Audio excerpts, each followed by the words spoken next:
Good morning. Good morning. Good morning. It's Monday. Come on in.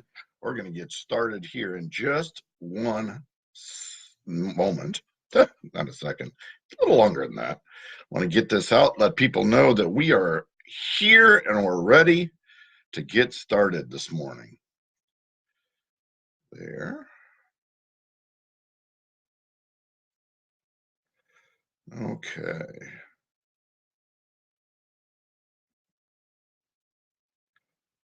Good morning. Good morning. Good morning. Who's here? Laura. Good morning. Glad to see you in here already this morning.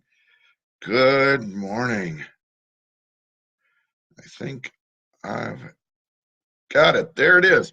Good morning, chain breakers. Good morning. Good morning. Good morning, Nat. Glad you're in here too this morning.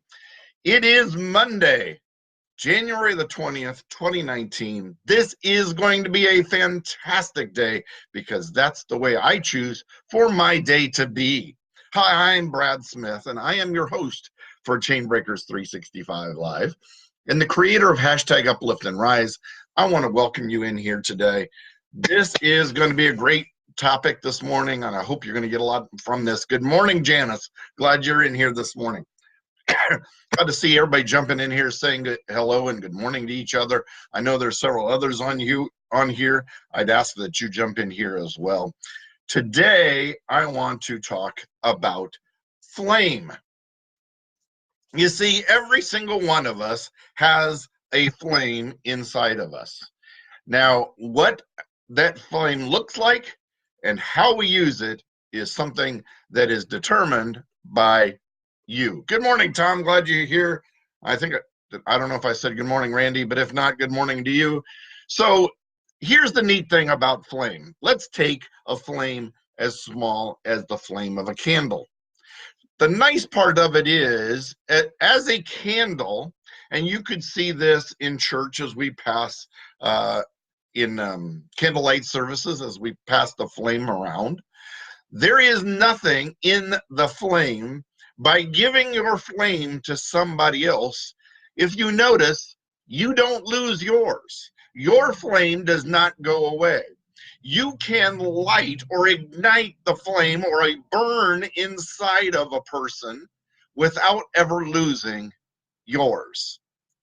That's the nice part of it. And now, though, with two of you, or as you keep growing out and it grows exponentially, all that happens is what? The flame or the light from the flame becomes brighter. So the flame that you have burning inside of you, if you can get somebody else to ignite with the same passion, with the same drive, with the same desire, that flame starts growing. And with that, the brightness continues to grow.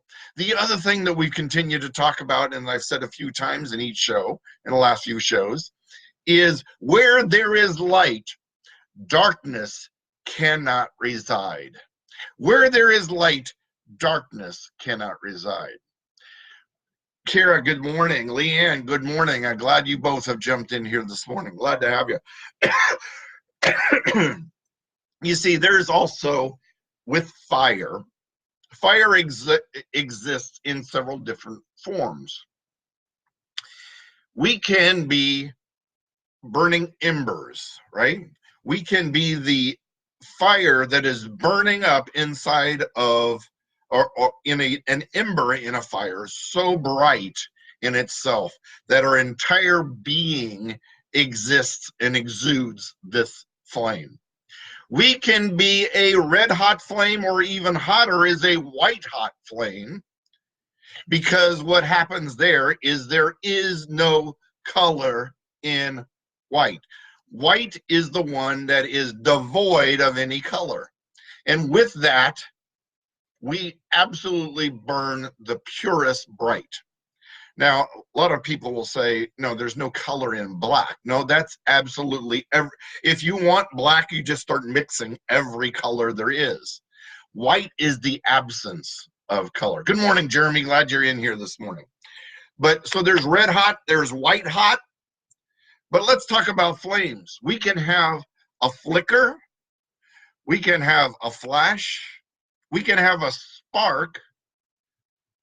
We can have a flame. But even with a flame, there's the flame of a candle. There is the flame of a fire. There is the flame of a bonfire. And there is the flame of an inferno, right? Every single one of them growing in magnification. 2 Timothy 1:6 says, "For this reason I remind you to fan into flame the gift of God, which is in you through the laying on of hands." That flame of God has been placed in you. That is that burning desire. Why do you think we call it burning? It's that burning desire in you that must get out. Maybe it's a desire of a plan. Maybe it is to spread the word of God. Maybe it is that motivation, that passion. But also with flame, we need fuel. There needs to be a fuel and there needs to be oxygen for that. Now, with that, there's a lot of things we can use as fuel. Many times I've heard it said that somebody's pain can become their fuel.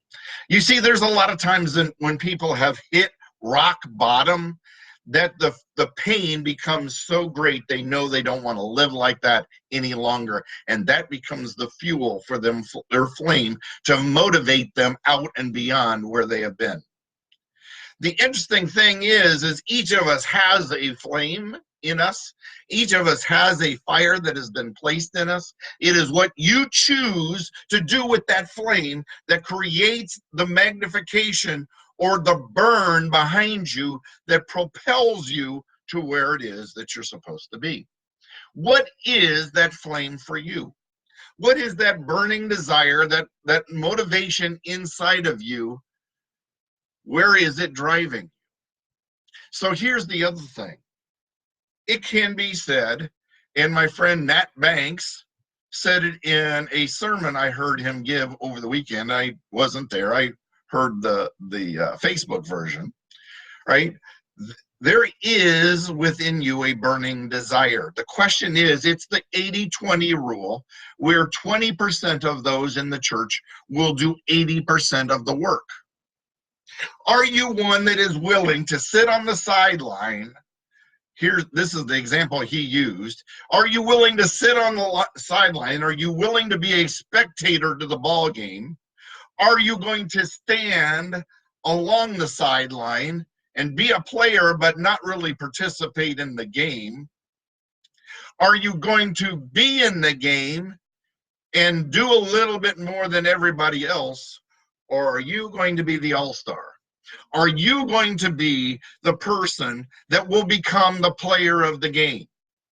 You see, each of us is called to a different role, and there is not necessarily any one role that is more important than the other. You see, it doesn't matter how good that quarterback in a football game, as we saw the divisional championships yesterday, there is no quarterback that can be outstanding if he can't get the protection he needs. There is no quarterback that can throw the pass to his ends if the ends aren't breaking free of their defender and making it available so they can catch the ball.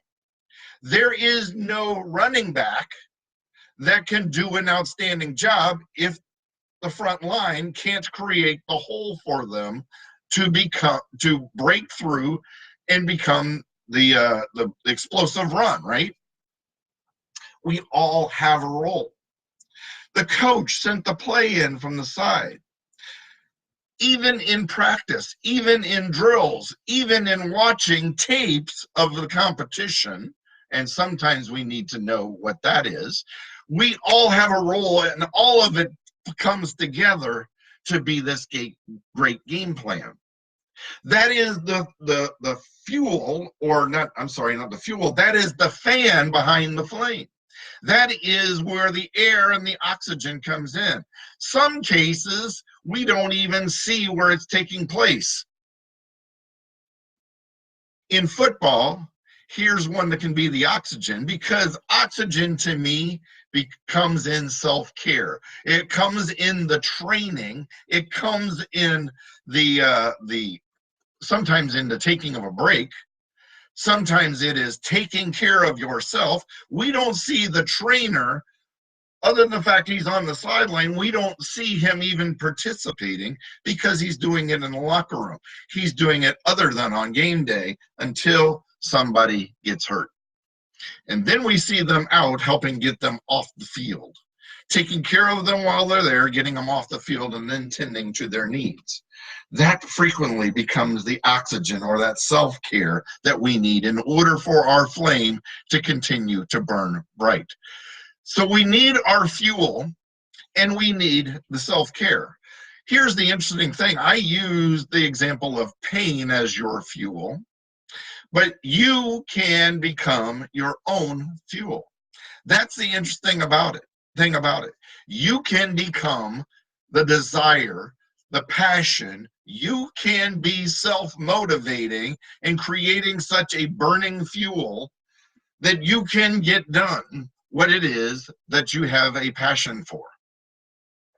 About 9 months ago, I was indeed, as Nat used the example, sitting on the sideline. I wasn't necessarily the spectator, but I wasn't out in the game.